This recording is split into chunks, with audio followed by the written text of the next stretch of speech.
পোশাকের বিশ্ববাজারে বাংলাদেশের নামটা কিন্তু এখন বিশাল।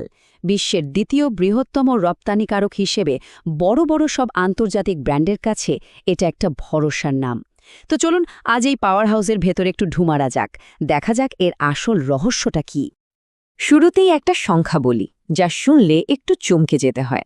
৩৮.৪৮ বিলিয়ন ডলার। হ্যাঁ, এটা হলো শুধু ২০২৪ সালে বাংলাদেশ থেকে পোশাক রপ্তানির মোট পরিমাণ। মানে এই একটা সংখ্যাই বুঝিয়ে দেয় যে এই শিল্পটা আসলে কতটা বড় আর এর সম্ভাবনা কতখানি। তাহলে প্রশ্নটা দাঁড়ায়, বিশ্বের ২ নম্বর এই পোশাক রপ্তানিকারক দেশের সাথে আন্তর্জাতিক বায়াররা সফলভাবে কানেক্ট করবে কিভাবে? আজকের এই আলোচনাটা কিন্তু সাজানো হয়েছে ঠিক এই প্রশ্নটার উত্তর খোঁজার জন্যই। এটাকে অনেকটা সোর্সিং প্রফেশনালদের জন্য একটা গাইডলাইন বলা যেতে পারে। এই যে দেখুন, বিশ্ববাজারে পোশাক রপ্তানিতে চীনের ঠিক পরেই বাংলাদেশের জায়গা। আর এটা কিন্তু কোনো এক বছরের ব্যাপার না, বছরের পর বছর ধরে বাংলাদেশ এই দ্বিতীয় স্থানটা ধরে রেখেছে, যা থেকে বোঝাই যায় এর প্রোডাকশন ক্যাপাসিটি আর নির্ভরযোগ্যতা কতটা পোক্ত। আচ্ছা, তাহলে মূল কথায় আসি। কেন বিশ্বের নামিদামি ব্র্যান্ডগুলো বাংলাদেশের ওপর এতটা নির্ভর করে? কি সেই কারণ যা বাংলাদেশকে এমন একটা নির্ভরযোগ্য ম্যানুফ্যাকচারিং হাবে পরিণত করেছে?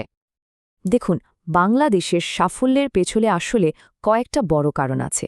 ১. বিশাল পরিমাণে প্রোডাকশন করার ক্ষমতা। ২. খুবই কম্পিটিটিভ প্রাইসিং, যা তো লাগবেই, কিন্তু শুধু এটাই না, এর সাথে যোগ হয়েছে সফিস্টিকেটেড প্রোডাক্ট ডেভেলপমেন্ট ফ্যাসিলিটি, একটা খুবই পরিণত এক্সপোর্ট ইকোসিস্টেম আর হাজারো সাপ্লায়ারের এক বিশাল নেটওয়ার্ক। সব মিলিয়ে বাংলাদেশ কিন্তু স্রেফ সস্তা নয়, বরং একটা কমপ্লিট প্যাকেজ। বেশ, সুবিধার কথা তো বোঝা গেল, কিন্তু বাংলাদেশ ঠিক কি কি ধরনের পণ্য বানাতে পারে? মানে এখানকার প্রোডাক্ট রেঞ্জটা আসলে কতটা জ্ঞানীশ? বাংলাদেশের প্রোডাক্ট লাইনকে আমরা মোটামুটি ৪টা ভাগে ভাগ করতে পারি: কোর, নেটস আর ফ্লিস। মানে ধরুন টি-শার্ট, ওভেন্স আর ডেনিম যেমন শার্ট বা জিন্স, সোয়েটার আর আউটারওয়্যার, আর সবশেষে আছে স্পেশালাইজড বেসিক্স। এই যে এত বৈচিত্র্য, এটাই প্রমাণ করে যে দেশটা বিভিন্ন ধরনের পোশাক তৈরিতে কতটা দক্ষ। আর সবচেয়ে ইন্টারেস্টিং ব্যাপার হলো, বাংলাদেশ এখন আর শুধু টি-শার্ট বা জিন্সের মতো বেসিক আইটেমে থেমে নেই। এখন কিন্তু আউটারওয়্যার, অ্যাথলেজিয়ার, এমনকি ফর্মাল স্যুটের মতো হাই ভ্যালিউ আর জটিল পোশাক তৈরিতেও নিজেদের জায়গা করে নিচ্ছে। এটাকে বলা যায় ইন্ডাস্ট্রির একটা দারুণ স্ট্র্যাটেজিক শিফট। চলুন এবার একটু প্র্যাকটিক্যাল দিকে যাওয়া যাক। একজন বায়ারের জন্য পুরো সোর্সিং প্রসেসটা, মানে শুরু থেকে শেষ পর্যন্ত, আসলে কিভাবে কাজ করে? পুরো সোর্সিং সাইকেলটাকে খুব সহজে 5টা ধাপে ভাবা যায়। প্রথমে সঠিক ফ্যাক্টরি খুঁজে বের করা আর তাদের যাচাই করা। এরপর হলো টেক প্যাক ফাইনাল করে কস্টিং ঠিক করা। টেক প্যাক মানে হলো পোশাকের সব টেকনিক্যাল ডিটেলস আর ডিজাইন।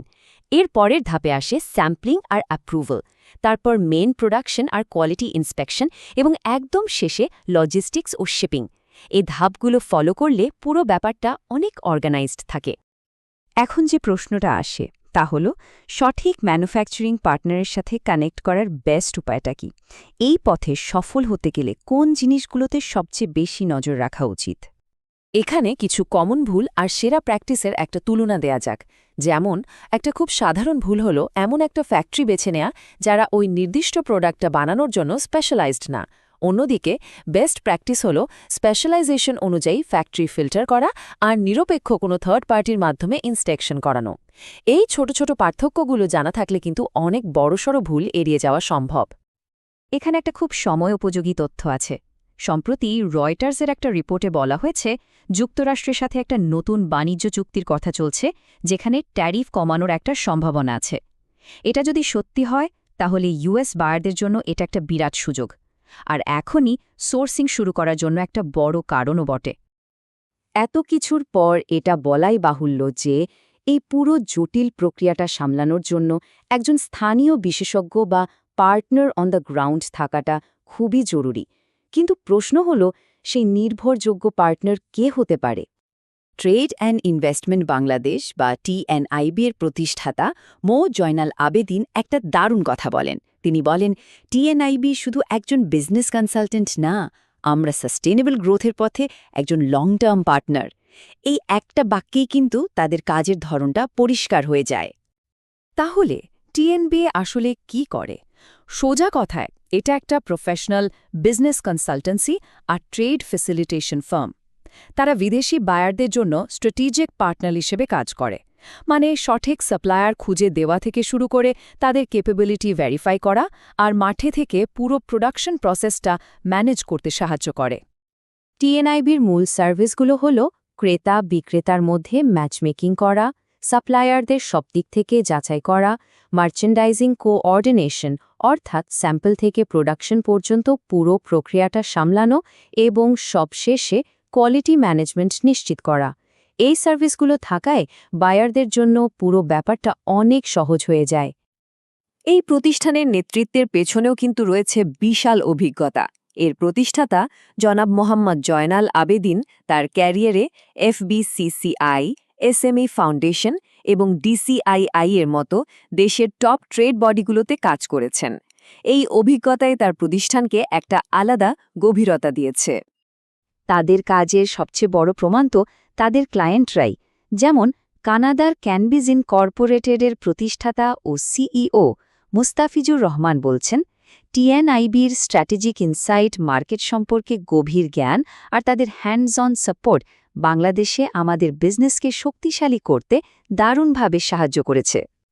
সবশেষে একটা প্রশ্ন কিন্তু থেকেই যায়, যে কোনো সাপ্লাই চেইন কি তার পরবর্তী কৌশলগত সুবিধার জন্য প্রস্তুত? আজকের এই পুরো আলোচনার পর একটা বিষয় পরিষ্কার, আর সেটা হলো বাংলাদেশই হয়তো হতে পারে সেই সুবিধার পরবর্তী এবং সবচেয়ে নির্ভরযোগ্য ঠিকানা।